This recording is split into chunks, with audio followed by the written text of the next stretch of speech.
have it recording. Okay, so the recording's active now. And let me pull up Notability. Where'd it go? Let's search it. There it is.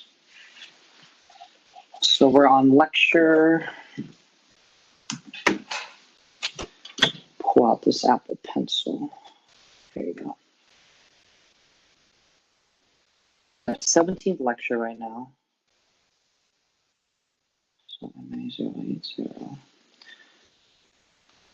Lecture 17. Excuse me.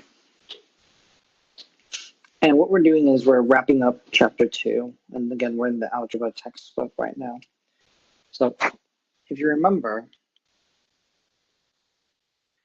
so I'll call it wrapping up.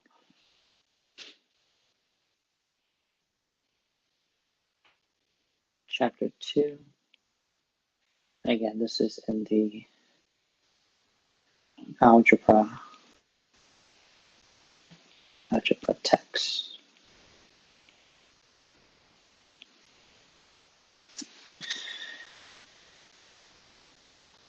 So the last thing that you remembered, hopefully, or that you saw, and it was actually really funny, whoever it was that suggested, they said, why don't I just do a problem and then I give you the opportunity to do the problem, if you will. And I was like, you know what, that is a good idea. I just didn't know if it was too soon or anything to provide or to suggest as such. So what did we do? If you had, say, for example, let's do an easy one, say the perimeter of a rectangle, right? So remember perimeter. Anybody remember what perimeter is? You add up the what?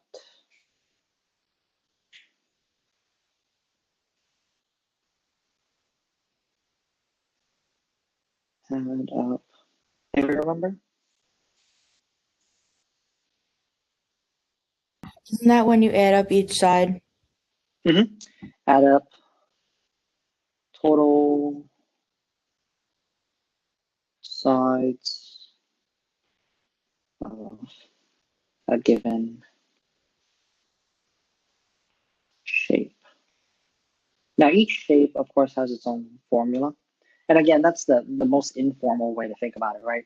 However, a perimeter of a rectangle, why do I bring this up? So rectangle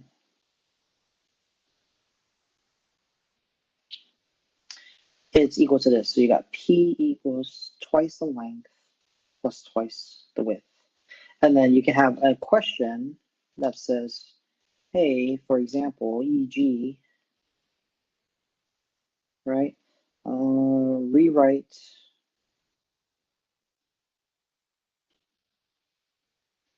in terms of W, right? So in other words, you're solving for this guy. So what do? You rewrite the formula again, and then you use your algebra. And remember, you are solving for an expression, not an actual number. So you go minus 2L, right? You see these cancel, and then you're left with, on the left side, the P minus 2L, 2L equals 2W, and then you divide both sides by 2. Now remember, this falls a little bit with our fractions, right? These 2's do not cancel because remember the 2 has to have a placeholder everywhere to cancel. So don't write this part down. But if you were to say, oh, I can cancel the 2's, there had to be a 2 here as well. So we can cancel 1, 2, and 3. See that? However, our original problem looks like this. So you actually leave this alone, right? So in any event, got our answer of W equals P minus 2L over 2. You could simplify, however, This part you don't have to write down as well. This is the final answer right here that I'm going to put in this orange box. That's the most expected answer that you would see in a test, an exam, a textbook or whatnot. But if you simplify this, it could actually do it this way, or you would get P over 2 minus L. And the reason that works is that the 2 over 2 for the L portion cancels or simplifies, right? But the 2 for the P, it remains in the denominator, because remember, when you have a single denominator, you could split the numerator, right? So what I did was, how did I get to this answer? Well, that's the same thing as saying P over 2 minus 2L over 2. See how I went from this orange box up there and then there. I know this looks like an F, but that's supposed to be just a cursive L. So L, L. All right. So that's what we finished up last Wednesday, right? I said, hey, we need to be able to solve or rearrange equations that involve, what do you call it? That involved other variables that don't solve for a single actual digit value variable answer, whatever you want to think of it as, okay? So that's where we ended, and everything before that for chapter 2 was the regular stuff that you saw, and like I said, it coincides with the pre-algebra textbook because of the related material. Now, the thing that is different was that if you look at our, let's see if I'm still logged in on this iPad. If you look at our, where is it? Work, FIT, M80, references, where is it? There it is. If you look at our section book right here, right? It says that when we look at chapter 2, we go through 2.1 all the way to 2.6. So you see that whole solve variable right there. So we've done everything, but if you actually look at the textbook, so let me escape again and go back here. Once this generates, there's actually one more step of, or one more section of the textbook, and they call it solving inequalities. And I think it's kind of lame that you're going to have to graph inequalities right here. See that 2.7, right? So we're going to have to learn how to graph it anyway. So why leave it out? You could say that, oh, it's left out because we don't reference it until we have to in chapter 4 right there. See 4.7, graph of linear inequalities. But you have to know how to get there first, right? You can't just go, oh, okay, I'm just going to teach you that and then you'll be good to go. Because what they did was that they skipped section 4.6 on that textbook. Yeah, find the equation of a line. I don't know why they're skipping around. So by working with inequalities, it's not a far stretch from what we've been doing. There's just a couple of rules that you have to keep in mind, okay? So again, I'll put in parentheses. I'll go section 2.7. And again, these were inequalities.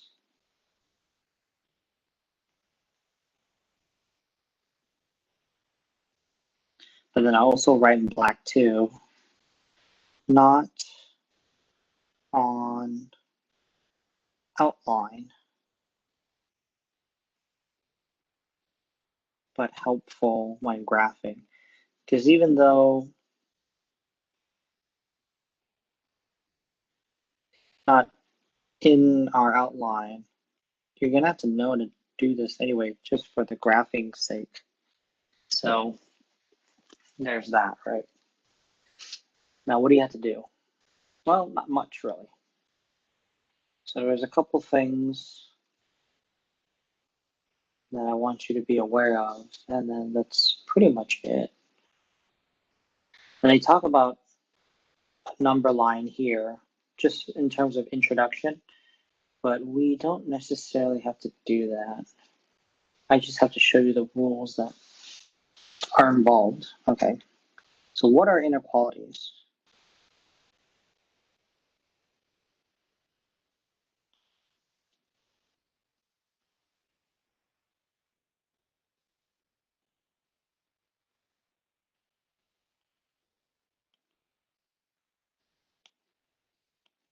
Well, in the most formal way to think about it, you hear this word and you kind of go, okay, inequality, but then you've heard the other version of this, equality, right?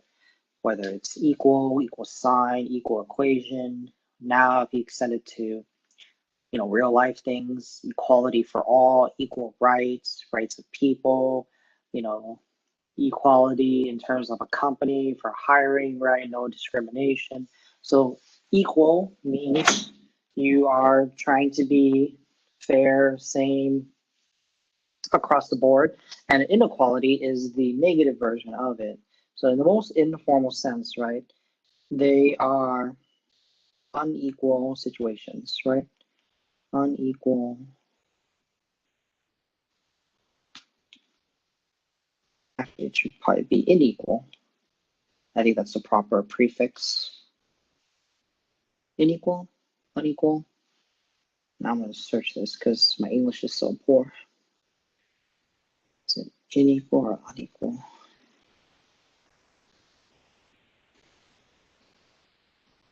Oh no, I was right. Huh. Unequal. So they talk about inequality, but they talk about unequal. Unequal.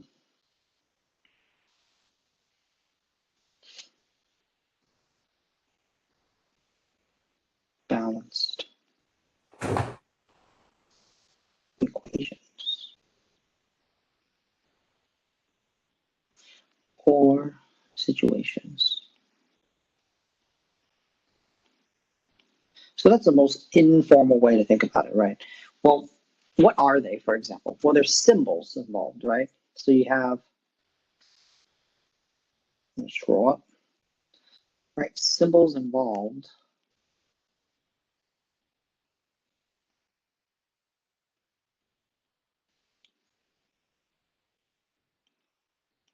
So you have less than, greater than, less than or equal, greater than or equal. And remember, I don't know how people studied this, if you will, when you first introduced to it. And I wish I could, I wish I could show my hands and everything like that because this is what I think a teacher showed me at one point. But when you saw this the first time, right, the notion or the explanation was always, oh, the mouth, quote unquote, always eats the bigger number, right? So if you saw something like this, for example, e.g., 4 space 10, right? Which way would you face the inequality? And of course, all of you would go like, oh, that way. But then the follow-up question, which they never show in primary school per se, right, is that when you put that symbol right there, the symbol that's specifically facing what would be your guys' right, okay? What is that one called? Well, that's the less than one, which means the other one is the greater than. And how would you know that? Well, this is what was it my father? I forgot who taught me this. But what happens is that if you have less than, less, this is a less than because if you slowly or lightly draw a line like this, what number does that look like? Looks like a 4, right? And then if you do this way, that's greater than, greater than, less than. And what number does that look like? Well, that looks like a number 7 on its side. So if you're ever curious in terms of, hey, which one is which? Sorry, that was bad on me. Which one is which? And you knew the function, but you're kind of thinking, okay, well, how do I, how do I describe? It's actually like this, right? And you'll get it right every time. And there's this cute way of doing it with your hands, but obviously I'm not on camera right now. You guys are seeing my screen and everything. And you can go like, oh, okay, well, it's You can do it with your hands too, right? It's not just numbers like that. All right. So those are the four inequality symbols that are involved, right? You got less than, greater than, less than or equal, or greater than equal. Remember the line. Professor, Yep, go ahead. I have a question. So Yeah, go ahead. I was taught was the less than is kind of out of shape as an L. Do you think that applies too? Yeah, exactly. So that's the thing that I was trying to do. I mean, not trying to do. I would love to have shown in person that if I was playing with my hand puppets and stuff like that. Yeah. The other way is that if you look at the less than symbol, so this is the one that I have, it's facing to the right. You can also remember that, let me use a different color here, that this right here, this less than sign, it also looks like an L, right? So it almost looks like a, sorry, let me draw it a little bit better.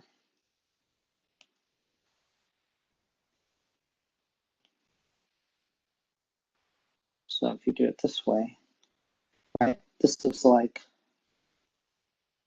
an L sign, a forward facing L, right? Not a backwards facing L. So also looks like an L.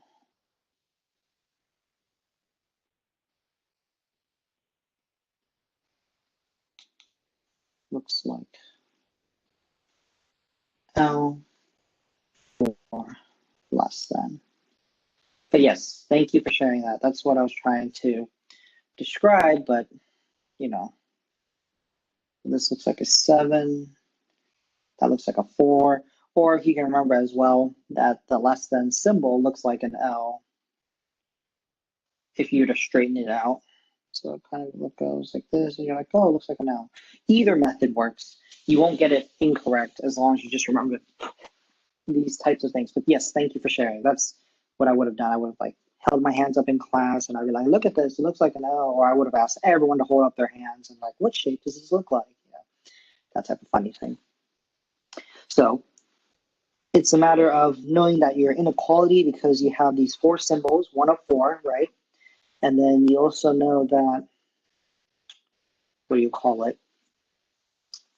Differentiating or knowing the difference between the 2 symbols as well. Now, when I said earlier, what's an inequality, and I said unbalanced equations or situations, what do I mean by that? Well, when you look at a problem like 4 and 10 right there that I have written right there, that doesn't seem very interesting to you. It's just telling you that one number is bigger than the other or one number is smaller than the other. But then if you look at something like this, again, e.g., if you had something like x plus 4 is less than 10 versus x plus 4 equals 10, right? That's what they mean by an imbalance, right? On the left, I'm sorry, on the right side, right, you know that obviously x is 6, x is equal to 6. And x is the only number being 6 to maintain this equality here so that it remains balanced, right?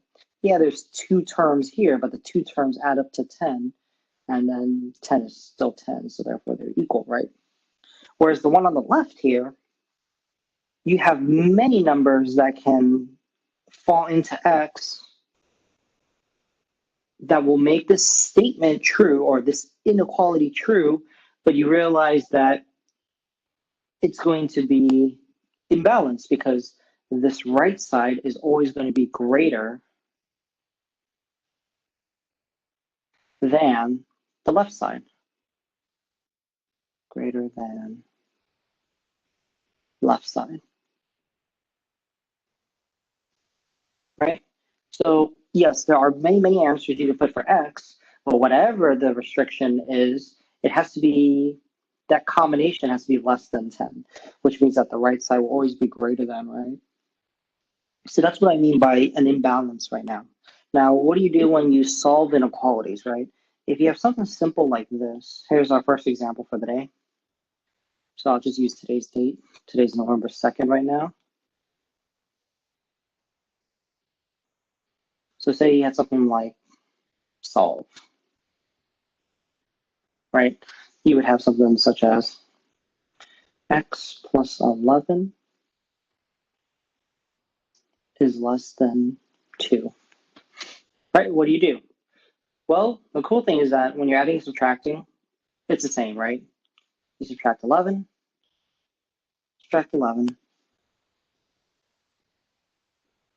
these guys cancel, and you're left with the answer x is less than -9, which means that if you plug in any number that is strictly less than -9, right? So notice how I said strictly less than? That's a little bit more, I guess you would say, detailed or specific, right? When you see, this is more for advanced math, but I'll still write it here. So in advanced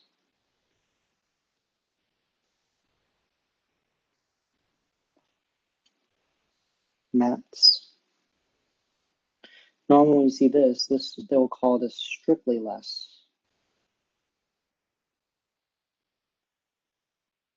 Now, some people will say, well, that sounds redundant because if you have this one, this is less than or equal.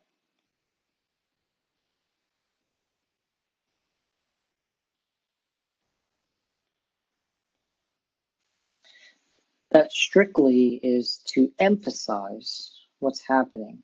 And again, like I said, it may seem redundant, but sometimes you may hear me slip and you'll hear me say that. I'll go like, oh, well, this is strictly less than, right? So that means in this case, you know what, just to be complete, I'll write this too. This is strictly greater than. Strictly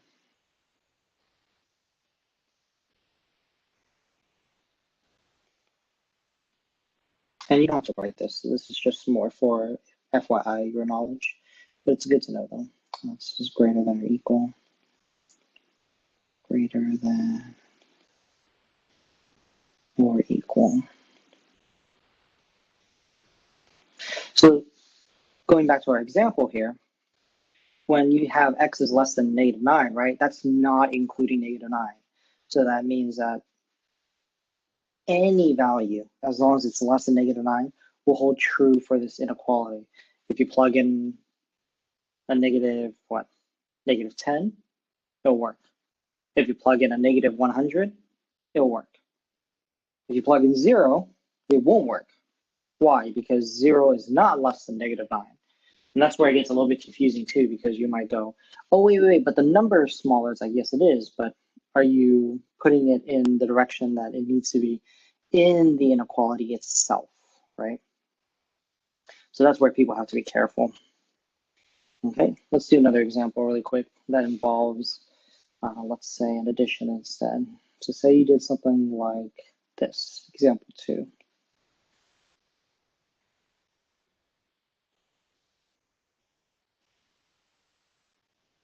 So say you had something like, oh, I don't know.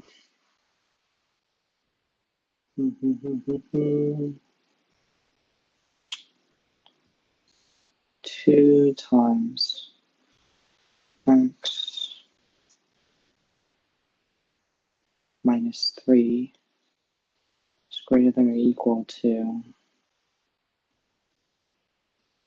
let's say, 10.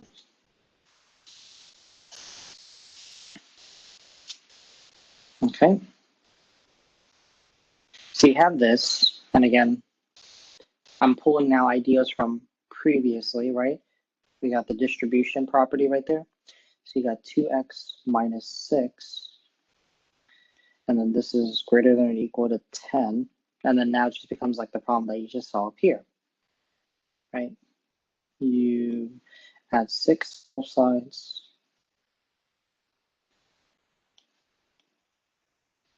And then you're left with 2x is greater than or equal to 10 plus 6 is 16. And then you have to divide both sides by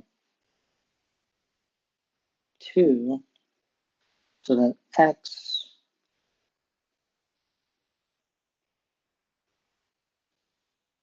is greater than or equal to 8. So this one has a greater than or equal sign. So that means that this inequality will hold true for the original one in black, going back here, right? If you include 8 as well. So what's 8 minus 3? Well, 8 minus 3 is 5. 5 times 2 is 10. Is 10 greater than or equal to 10? Yes, it is. So in this case, 8 will work itself because of, yeah, I know I made up the problem, but it's including 8 right there. And you notice that the adding, subtracting is the same and the division is the same too.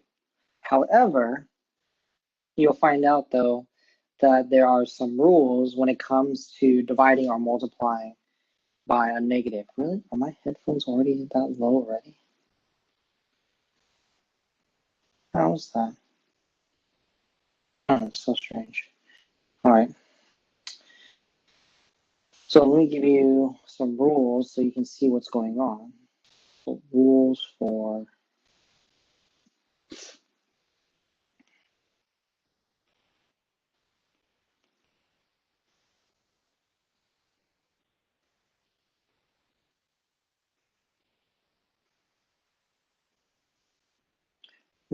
solving inequalities. And I know that some of you are probably already knowing what I'm about to address right now. But the big one is that when you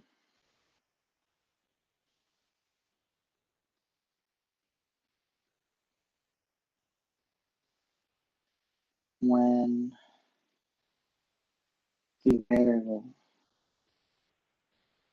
actually no, not when. Sorry. So first variable must be isolated to one side. So in other words, when you are solving an inequality, right? I'm not talking about, let's use a different color here. I'm not talking about this first line right there. So see where I put that aqua blue number 1, right? That's the first line, if you will, of your problem. And then this would be the second line right there because I just distributed. This would be the third line, and your answer would be the fourth line. So when I say variable must be isolated to one side, I'm not talking about line 1. Oops. I'm not talking about this first line. I'm not talking about the second line. I'm talking about this third line right there, right? So when I say step 1, variable must be isolated to one side, I'm saying that there's only the variable on one side and nothing else, right? So all terms are collected, everything is simplified, everything needs to be thrown on the other side if they're a number. So that's what I mean. So up here, excuse me, we'll say like in line 3 above. So you see how the variable is isolated to one side, right? Is it completely by itself yet? No, it isn't. So don't worry, I'm not confusing any terms or anything of that nature, right? Isolation still means that when you get your answer, it's only the single variable and then whatever it's equal to. However, what I'm discussing right now is variable must be isolated to one side, right? Variable just needs to be on one side of the screen, or in this case, the equal sign, or inequality in this case. All right. So you have that, and then what? And then step 2 is that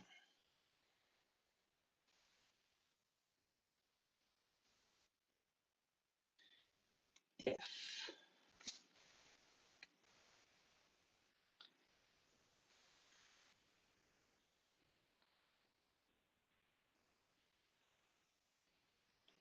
the variable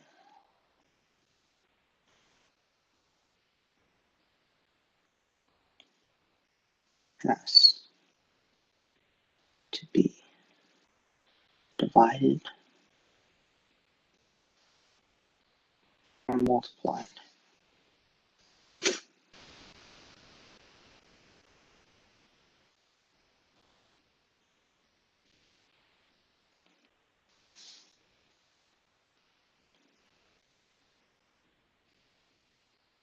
by a negative sign.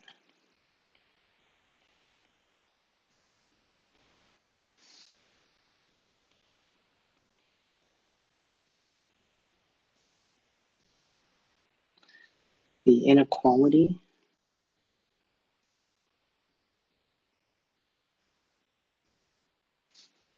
must change direction.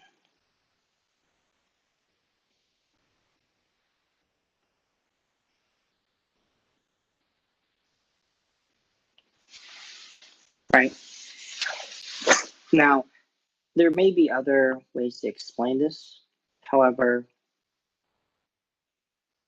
let me see what the textbook says, if it says anything different here. See, it doesn't even get to it in this section. That's probably why they don't mention it. But I'm going to tell you right now anyway, because I might as well. Okay.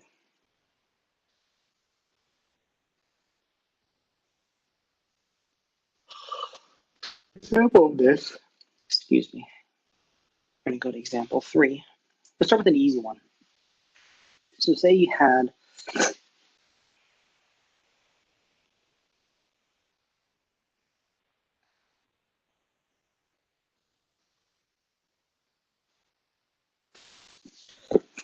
right, if you had this, what would you do? To get y by itself, right, if you're trying to solve, right, the instructions are solve, as always. You have the variable on one side, number on this side. You divide by 4.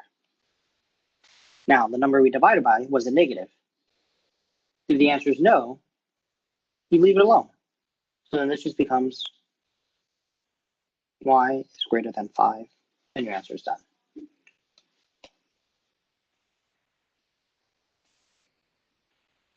Now, what if you did have a negative this time? Say you had example 4. And you have something such as negative 50z is less than or equal to 200. Right? Now, what happens is that you divide by a negative 50, right? Again, step 1 is a little bit informal, but it's to help you make your life easier. And I'll tell you why in a second. But notice how there's a variable on one side, numbers on the other side, and then now you're dividing by negative 50, right? So on the left side, it cancels. That's easy enough, just like it did here on example 3. So you are left with a z or a z. But then step 2 tells you, directs you that, hey, this has to change direction. Oops. There you go. This must change direction. It has to go this way now. And then the number portion is, it just divides as normal, right? So 50 into 200, it's negative 4 times.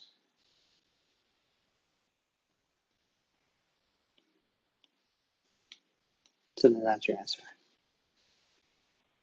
So you see how the inequality, it changes direction, right? And it changes every time you multiply or divide by a negative. So if you have something like this, example 5, and you had negative 2 over a over 3 equals, let's say 6. Right? How do you solve for a?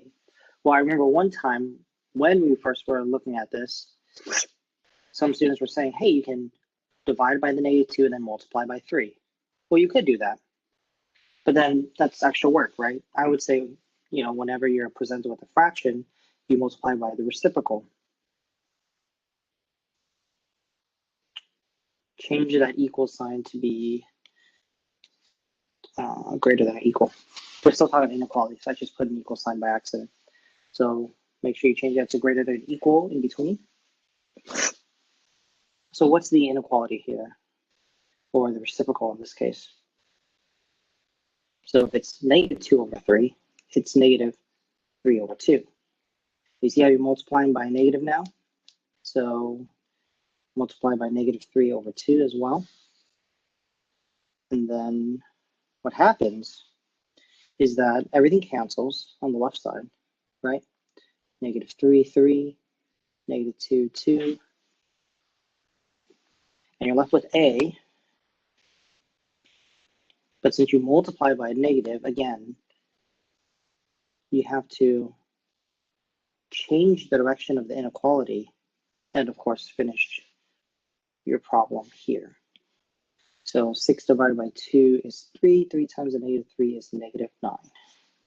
And remember, you can always check to see if your answer is correct by plugging in values, right? If you plug in a negative 9, for example, 5, right? Well, negative 9 times negative 2 is a positive 18, and 18 divided by 3 is 6, so it checks out. But what if you want smaller? What's smaller than negative 9? Say negative, I don't know. Let's pick an easy number that can divide. So say negative 15, right? Negative 15 divided by 3 is negative 5. Negative 5 times a negative 2 is positive 10. 10 is greater than or equal to 6. So How did you it get works. negative 9? Sorry. Oh, no, it's okay. Don't be sorry. I was saying it out loud, but I said that, let's use a different color. Yeah, I can use pink. So a could be anything that's less than or equal to negative 9, right? So I said first, hey, say a was negative 9. And then my second example was like saying say a was negative 15. So if you plug negative 15 into a, do you see how negative 15 divided by 3 is negative 5? No, I get that. Sorry. Oh, sorry. do get the negative 9 when you did. Oh, the negative 9. I'm sorry. I heard 9 for 5. I apologize. I'm no, sorry. No, it's my fault. So the negative 9 happened because of this calculation here on the right here.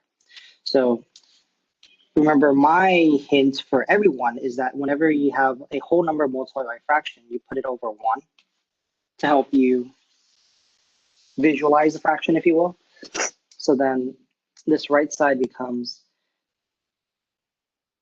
negative 18 over 2, and negative 18 divided by 2 is negative 9. Or another way to think of it is that 6 divided by 2 is a 3, and 3 times a negative 3 is negative 9. Whichever makes sense to you. Thank you. You're welcome. So yeah, so you'll see that you might ask me like, well, hey, why is it that this flipping of the negative sign works, right? Or how do you know that it doesn't work every single time? Like you just pick two random numbers, in this case, negative 9, negative 15, for example, 5. How do I know that it'll work for every example, right? Well, the funny thing is that they don't explain it here in the 2.7 chapter or section, because like I said, they, excuse me, my throat's dry. Or maybe they do. Hold on. Let me look up back here again.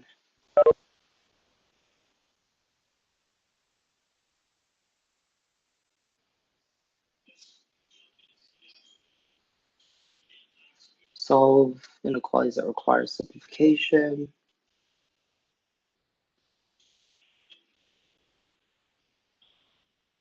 Come on, there must be an explanation here somewhere.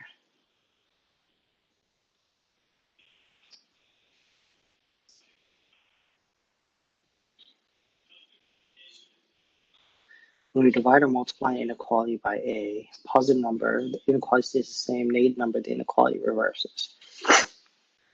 Oh, okay. I see what they're saying now. So here's an easy example as to why it happens. It has to do with these rules, but instead of showing you every single one, yeah, I'll just show you an easy one. So why does this happen?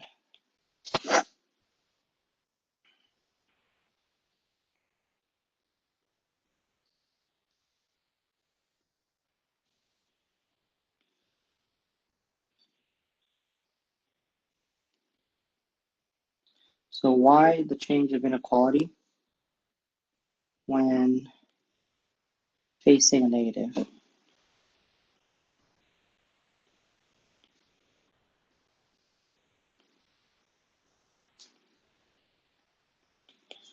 And the short answer is that it has to do with this thing called the, what do they call it here? The multiplication properties. Okay. Because of multiplication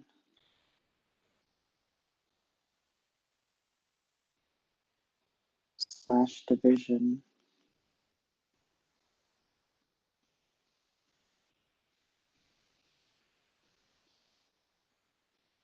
properties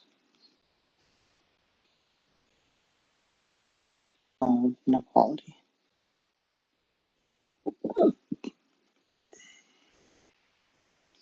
So I'm not going to show you all four because they're all in the textbook, but I'll write out one of them for you.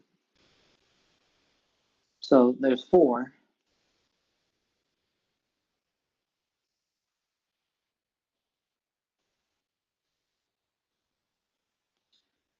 But here's one. One example. And this is on page, remember, pull the textbook from the blackboard itself. This is on page 275. This is, again, the algebra textbook, okay? So they're telling you that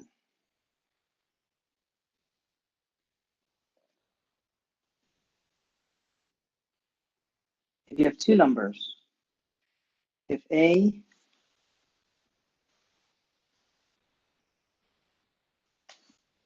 is less than B, right? And C is less than 0. So in other words, you got two numbers, A and B, and C is less than 0. So this indication right here is saying or implying that C is negative. Why? Because any C that you plug in or that you pick has to be less than 0. So you have this. Then what happens? Then, let me do these in different colors so you guys can see. So I didn't change anything, just giving different colors here. A, B, and C. Let's do C in orange so you can see it clearly. Then what? Then A over C is greater than B over C.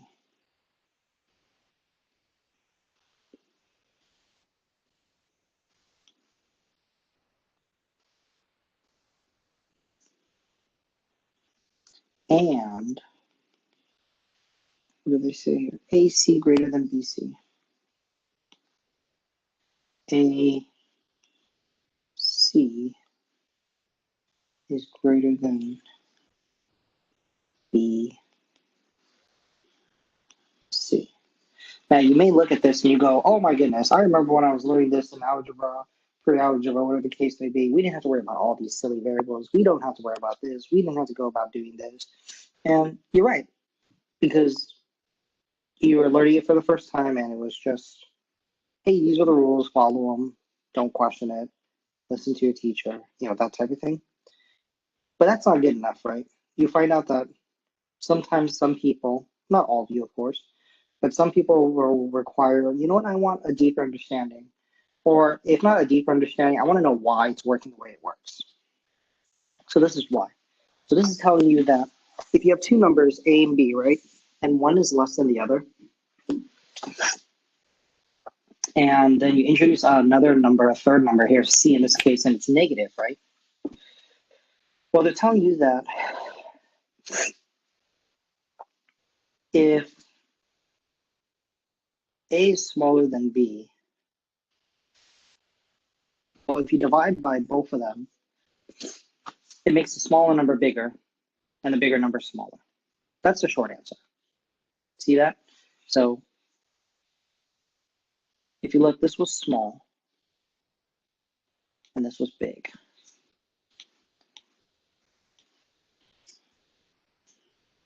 But if you divide by a negative number, what happens is that this now becomes big,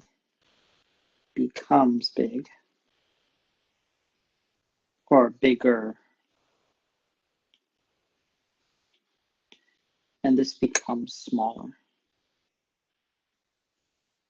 Why is that? Well, think about it.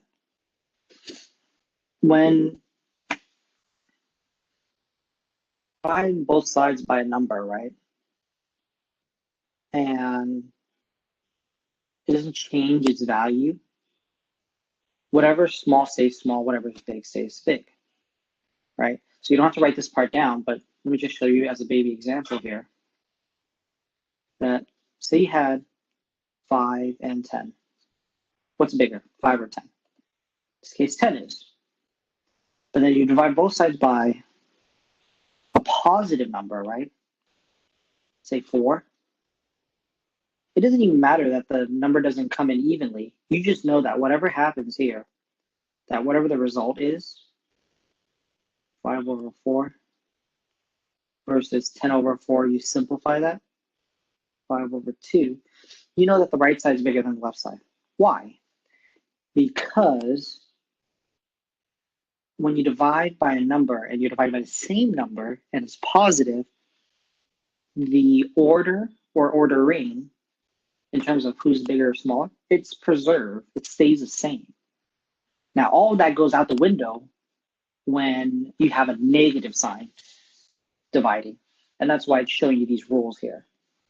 And again, if you look on page 275, you'll see all of the examples there, right? And they're basically just telling you what happens when the number is smaller or bigger, when you divide by a negative, divide by a positive. When you multiply by a negative, multiply by a positive type of thing. Okay? And I know, again, that on the left side here, this is just one example, but it's true for every number, right? It doesn't matter what number you divide by. It could be 4, it could be a million. As long as it's positive, it preserves who's bigger or smaller, right? So that's something to keep in mind. So this is the rule, one of many rules, one of 4, that show you why it works the way it does. Okay, so just keep that in mind, and you basically want to make sure that you always just flip the sign when you divide or multiply by negative when you're in an inequality. Now, again, remember how I said that first step right there, variable must be isolated to one side? That's just to make your life easier, right? In theory, if you multiplied by a negative right from the beginning, you would have to flip the sign. So again, you don't have to write this down, but another example is that, say you had step 1 is supposed to make your life easier.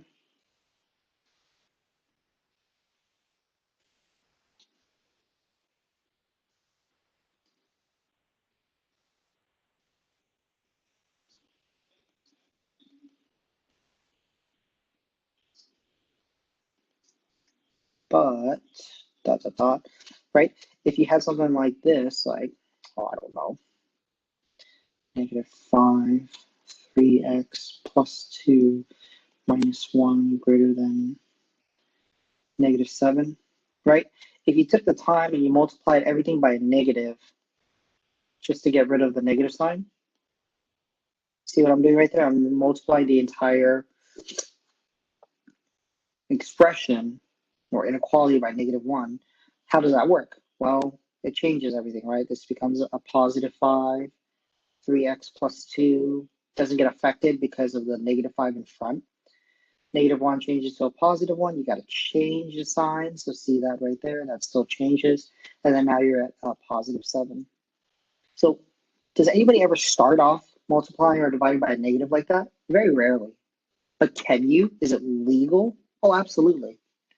But you can see it's just more work, right? Wouldn't it have been a lot easier to just simplify things until you got variable on one side, number on the other side, and then if you end up with a negative, then you know what to do.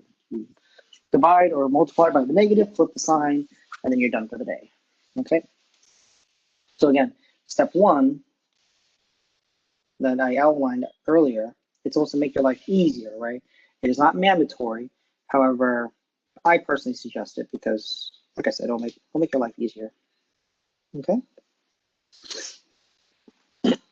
Excuse me. All right.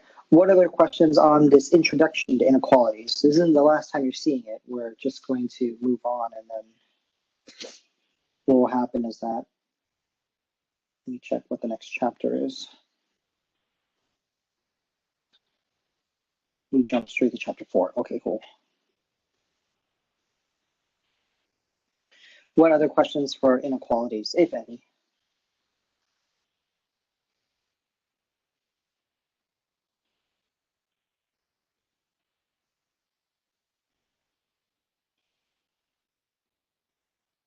All right.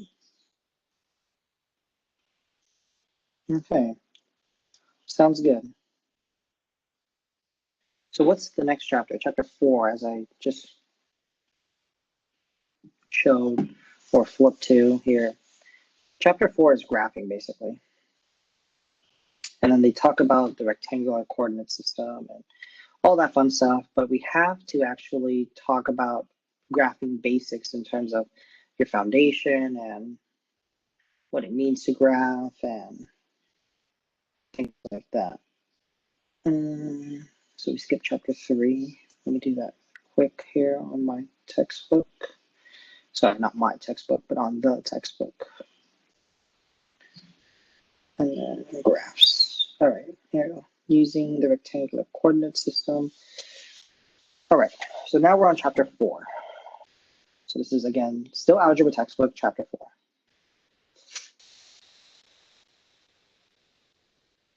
What do they call this? Graphing? Graphs, they just call it graphs. Okay. Chapter 4.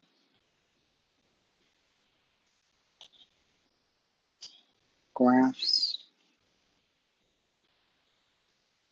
Again, this is algebra text.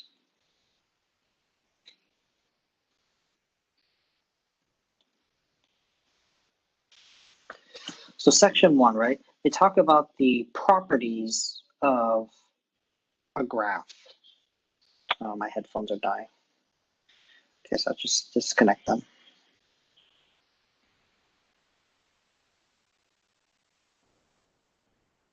Can everyone hear me still?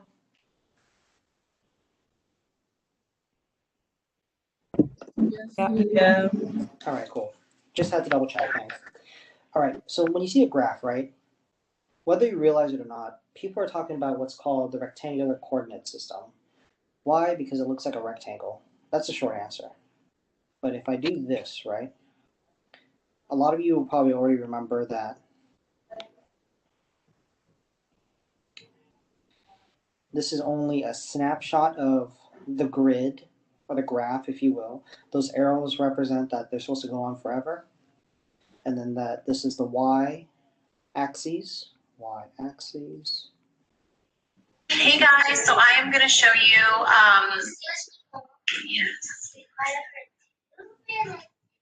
X-axis right there.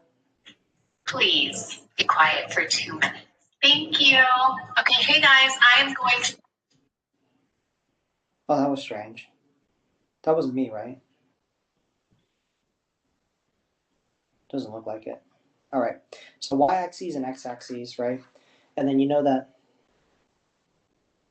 this is the, let me use a different color here. This is the positive side of the x-axis.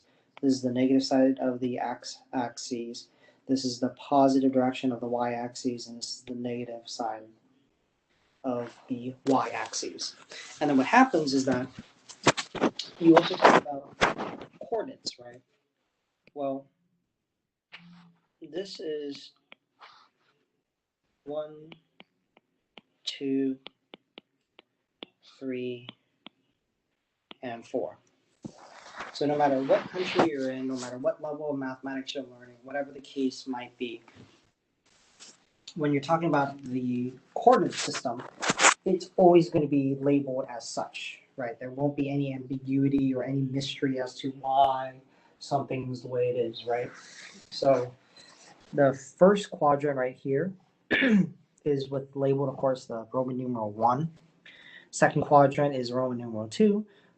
Third quadrant, 3, and then 4 right here. Now notice how I'm saying quadrant, and we're also talking about coordinates. So you got to be a little careful there. So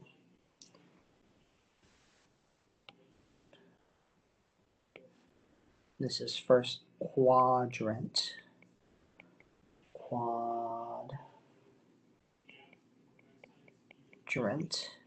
And then second, third, and fourth. However, when you talk about the coordinates, right, the numbers are represented in an x comma y fashion.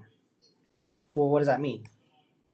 As I'm sure you already remember, x is you're going out so many spaces in the horizontal direction, y is however many spaces you're going in the vertical direction, right? But what most people probably forget to remind you is that if you're in certain quadrants, the signs are always the same. So what that means is that if you have a point that lies in the first quadrant, you know that in your coordinate system, it's going to be a positive sign and a positive sign. In other words, a positive number, a positive number. If it's in the second quadrant, you have a negative number, positive number. In the third, it's negative, negative. And on the fourth, it's positive, negative. And of course, we're going to do examples to show you, but this is just to give you a preliminary look of something that you already know, but also a couple more details that you may have either not known, forgotten, or never knew. Okay, so that's that. So you should be able to graph any number that I give you, right? So if I give you, for example, what example are we in right now? Example 5.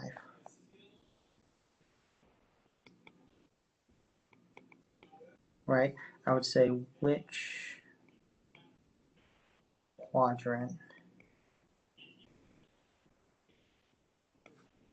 does -1, -6 lie?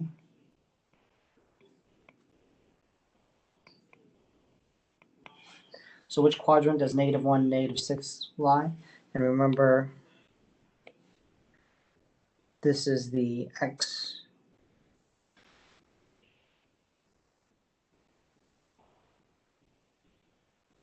coordinate.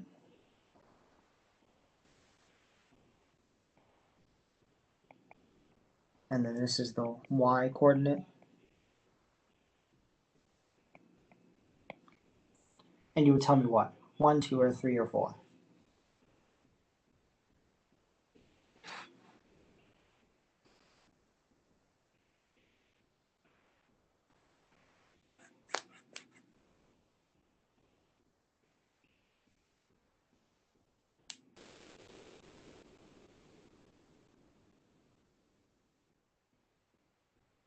Come on, I know you know this. If you're given -1, -6, is in the first quadrant, second quadrant, third quadrant, or fourth quadrant? Second. Third. Try again for the second. Because notice in the second, the first one's Oh, negative. sorry, I didn't see that it was positive. I mean negative. My bad. No, that's okay. Yep. Let me write it a lot clearer now, so people can see. So if I wrote it too small, there you go. So yeah, it's the third quadrant, right? You tell me third quadrant. And the nice thing is that when you write the Roman numerals, everyone knows what you're talking about. Okay. Now, what about when it comes to graphing, though, right? Like actual graphing. So some of you may have learned that, like, oh, when I was graphing in high school or in an algebra class, I was learning about plotting points, right? Or some people use something called X and Y intercepts, right? Or some people use something called slope-intercept form, right? Now, before we can jump into any of that, we have to talk about what it means to be a linear equation to begin with, right? At least by definition. And then I can show you the rest in terms of the three methods of graphing. Okay? So what do we have? Well, just for formality purposes, the definition of a line is, where is it? I just saw it here. Here we go.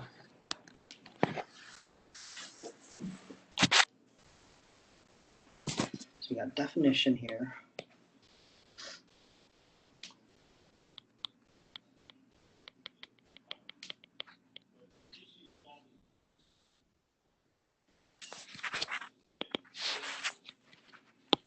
I like how I wrote that. I'm writing all caps.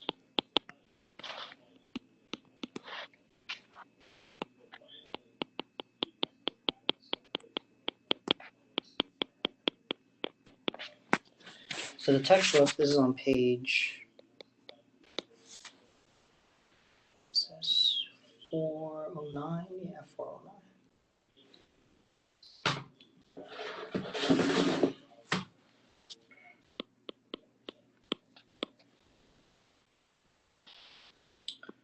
An equation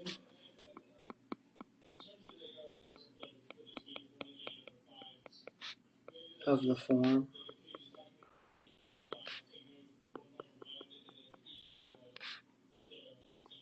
ax plus by equals c,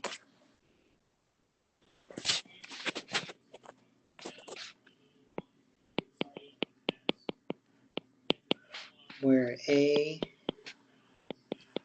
and b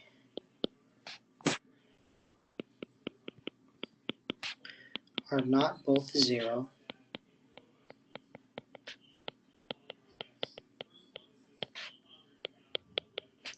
is called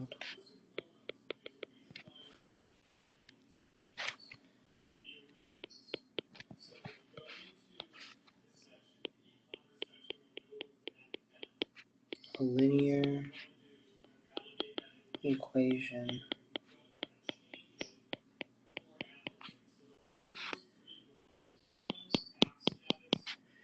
in two variables.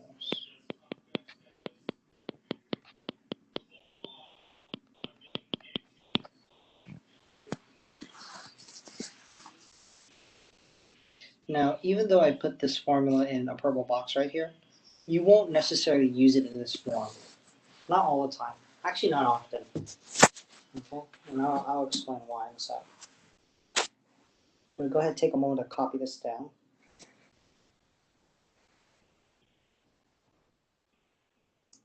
And I'll show you the three methods to graph.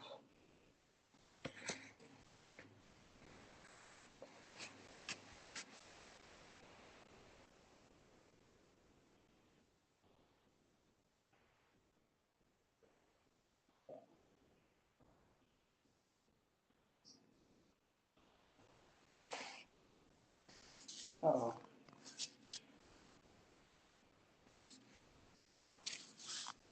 Alright. Still recording, right? WebEx.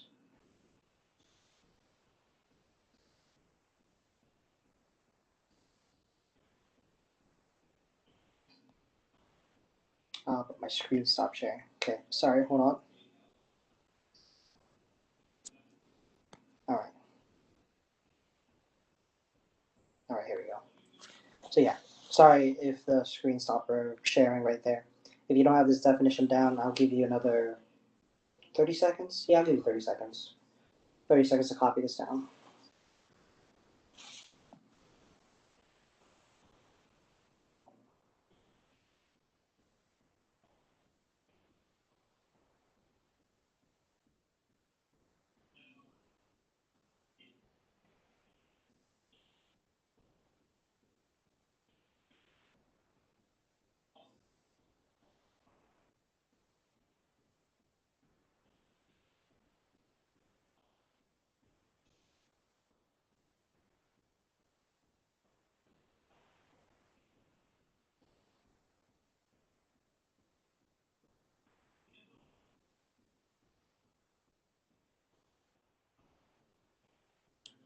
All right.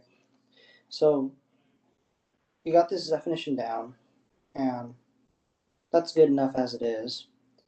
And then what will happen is that we need to talk about the methods of graphing, right?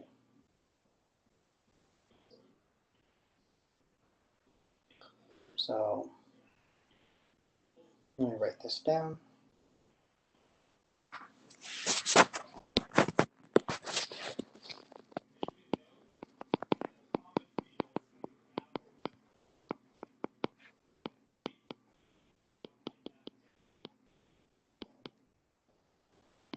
Methods of graphing linear equations.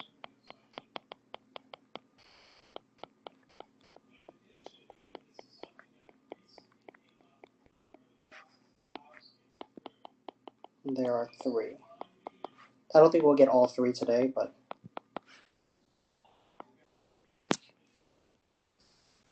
at least we can start it. So one is what they call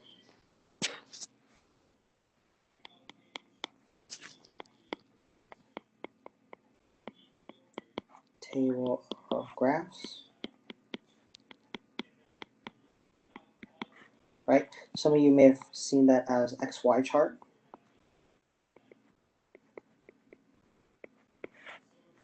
Step 2 is something called X and Y intercepts. This one I remember learning that I felt was the easiest, but then it got really complicated and nasty sometimes. So I remember learning about it and I go, wow, this is the easiest. And then you take the time to learn a little bit more algebra and then you find out that you go, oh, this is not the easiest. And what I think is the easiest now that I have experience and I'm teaching and all that fun stuff, is using what's called slope-intercept form.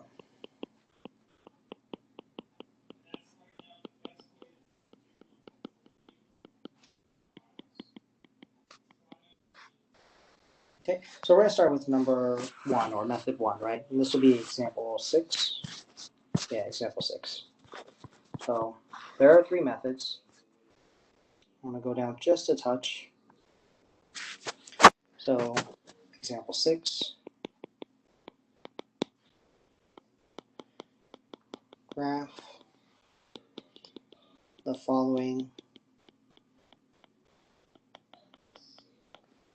using method 1.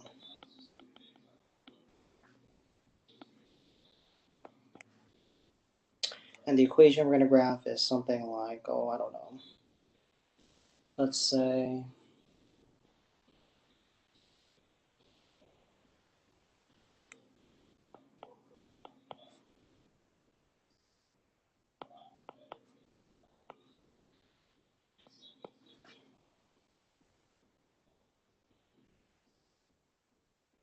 y equals 2x minus 4. So this table of graph or XY chart, what do, right? You can draw a graph first, draw a table first, it doesn't matter. I'm going to scroll up now. So I'm going to draw the graph first.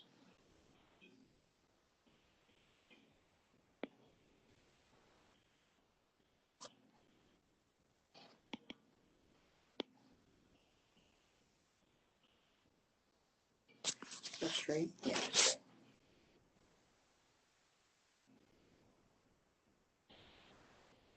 And then on the right side, I'm going to draw an X, a Y, and then a little table here.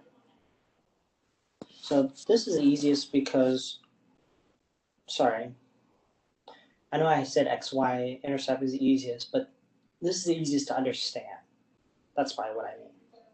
Right, when you first learn this, or you first tackle graphing when you're a student and you're being taught this for the first time, it's the easiest instruction to follow. Okay, so what do? You look at the original equation, which is given to you right here, right? And you plug in x values, pick whatever you want, and then you calculate them to get the y values. Now, anybody remember the saying, like what's the minimum number of points you needed for a line?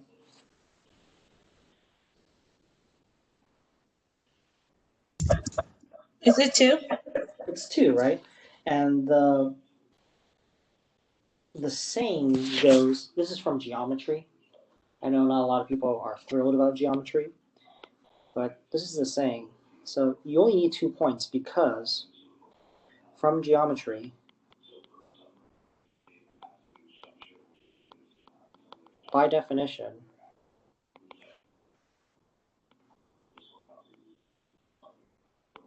the shortest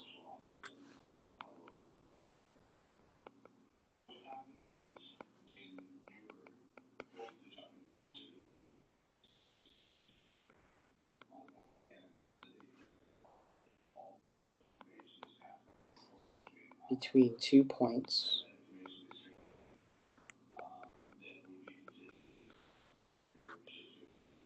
is a line. Let me make sure I quote that correctly. Shortest distance.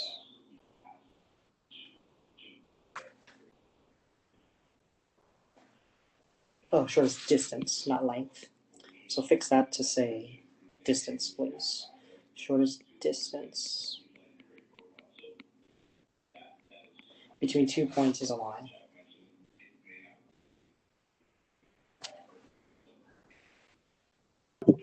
Professor, can you scroll up a little bit? Yeah, sure. Thank you. No problem. If you want to be more precise, is not only a line, but a straight line here. So let me fix that as well, is a straight line.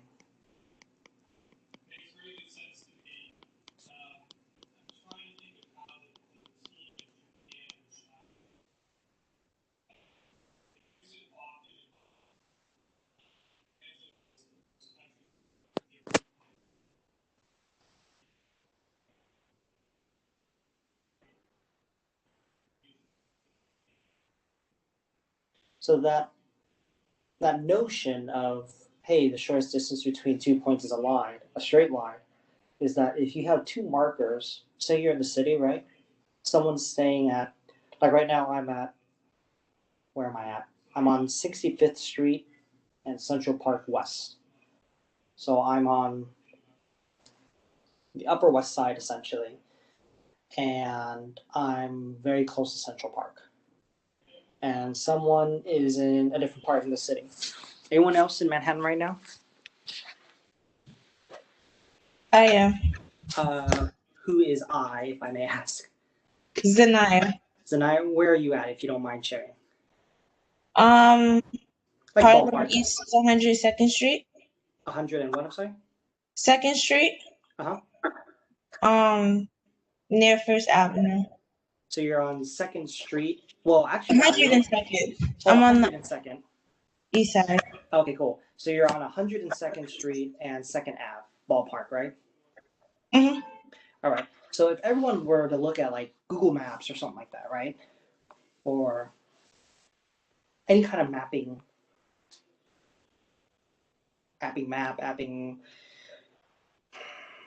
program on the internet, whatever the case may be, right? You'll see that if Zanira were to come to me or vice versa, I was to come to her, we'd have to go through streets, we have to go through, worry about one directions and all that fun stuff. And it's kind of like left, right, left, one direction, one way. Oh, you can't go this way, you can't go up this street, you can't make a left here, you can't make a right here. Whether you're driving, walking, it doesn't matter, right? You have to follow the blocks because there's no direct path from Zanaya and I, or Zanaya to I, or the other way around, me to Zanaya, right? But imagine, if you will, you're looking at the grid of the city, right? And you're to draw a straight line, this imaginary straight line that goes from Zanaya to myself, or the other way around, right? If you're to go through buildings, like you have the power of not invisibility, but you're able to phase through things, right? Phase through walls, through people. You can walk through walls, basically. Like nothing stops you. You're like a ghost almost, but not a ghost, right? It's like your superhuman ability, right? What's the fastest way to get from Zanaya to me or the other way around? Is to go directly in a straight line, right? And without zigzagging across the the city through the formal streets and the sidewalks and whatever the case may be. So you will find out that in mathematics, there's many, many ways to get from point A to point B, but the fastest, sure way is always a straight line, right? So if Zanaya goes, for example, she drives and she takes the East Side Highway. I already forgot what that highway is called. Isn't it called the Roosevelt? No. Yeah, FDR.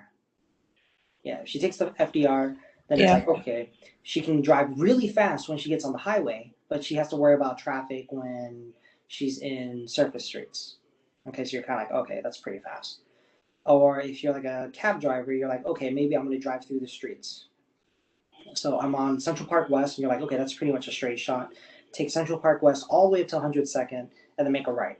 It's like, oh, then you have to worry about like red lights, and then pedestrians, and then idiots getting in the way, and people cutting you off, and dealing with me flipping you off because you cut me off, and I'm a bad driver, whatever the case might be, right? So you got different methods. But if anyone had, I don't know, like a jetpack or a flying carpet, or some kind of vehicle that can move through walls, right? The quickest way will be from Zanai and I would be a straight line, right? It'd just be like point A, point B, and you just draw a straight line that goes between them.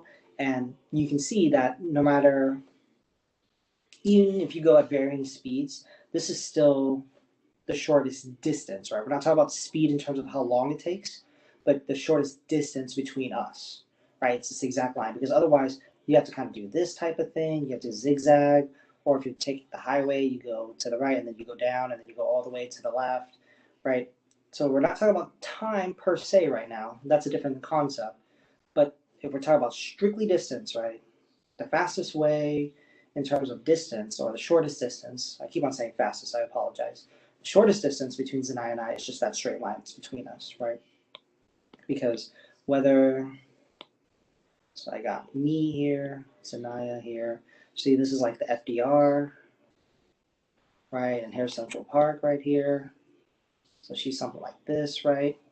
And then what happens is that you can take the FDR, or you can kind of drive up and then take a straight shot this way. Actually, you probably have to go a little bit further and then down, because Central Park goes all the way to 110th, but she's on 102nd. Or maybe another way is that you go up and you cut across 66 or 72nd or whatever the streets are, right? So even though some of these may seem faster, or they might go faster, or whatever the case might be, you'll find out that, oh, shortest distance is always a straight line between the two. So how does that apply to this problem right here? I'm going to scroll back down. I'm sorry, whoever was writing earlier, I hope you got everything down. I'll still leave the picture here. So remember, in graphing, it's always input and output, right? X is considered your input, and what you calculate is considered your output. So whoever it was that answered 2 points is needed, the minimum, they're right. I'm sorry, I didn't recognize your voice again, but they are right. So you might ask, oh, well, how many points do I have to put in to graph? Well, the answer is 2. But I remember learning and teaching and all that fun stuff. You always do more than 2. Like, do you do a whole bunch, like 10? No, you don't need to do 10, but normally do 3, something simple. And you always want to choose easy numbers, right? Like I would always like to choose -1, 0. I'm going to scroll up past that picture now, and 1. And you can even do this in your head, right? So what happens when you plug in a -1 to x to our problem right here? You have a -2, and then that becomes -6, so I'll draw that in blue. If you plug in a 0, you get a -4. And if you plug in a 1, you get a -2. So your points, they translate, to draw it a little bit nicer, they translate to -1, -6. Translate to 0, -4. Translates to 1, -2. And remember, left side is always x coordinate, right side is always y coordinate. So then you graph it, right? So you draw your little tick marks here to make it look nice. 1, 2, 3, 4. 2, 3, 4. And of course, it's hard to draw to scale. but you do your best. Oop, this is too short. I need to draw this a little bit longer. 1, 2, 3, 4, 5, 6, 7. Okay, and then I'll graph each of these points.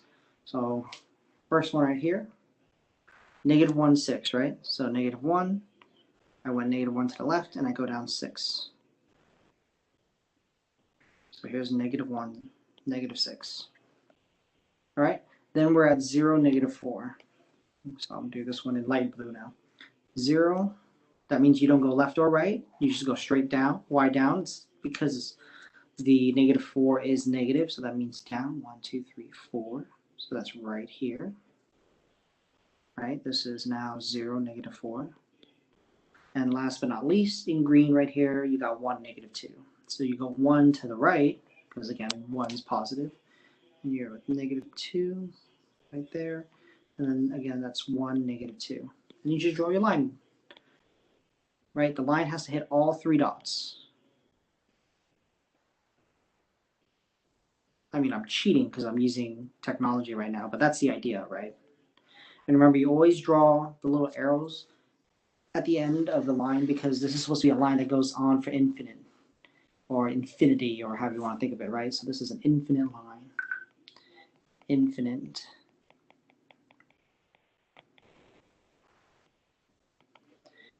Do not forget the arrows. Do not forget the arrows.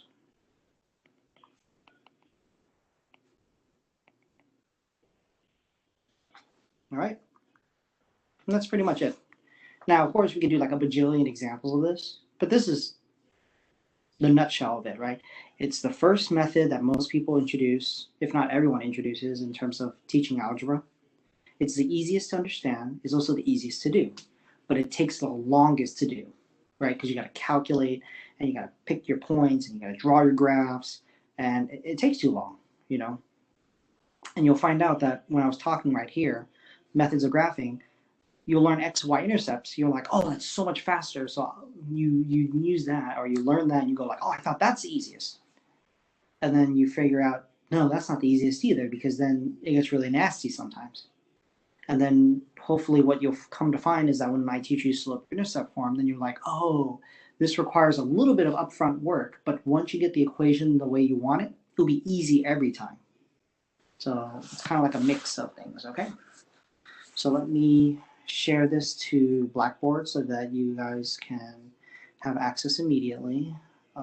You guys are not that section. You are section Notability. Fall 2020, section 305. Yep. So this is getting exported right to my account on this cloud server, and then, yep, it looks like it's finished. I can check here as well so that you can access it anytime. Section 305. Yep, there's lecture 17. Yep, perfect. Go back to WebEx now. I can stop sharing. And all right. So that's graphing, right? As you can see, it's a little tedious. It's not hard. It's just I have to take time.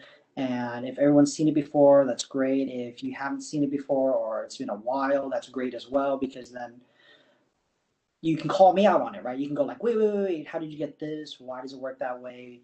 This part is always, of course, the beginning, and you have to go through it at one point. But then it's pretty solid in terms of foundation, right? If you understand what's going on, moving forward, it should still be easy, right? The moment I introduce other methods and stuff like that, you should be able to follow along as well, okay? And then, of course, once this lecture processes on WebEx, I'll post it online as well.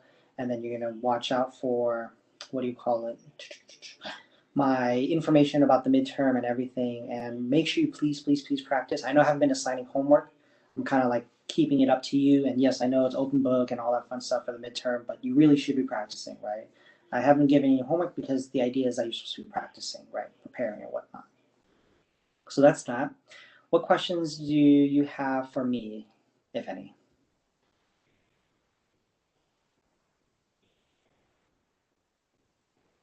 All right, cool.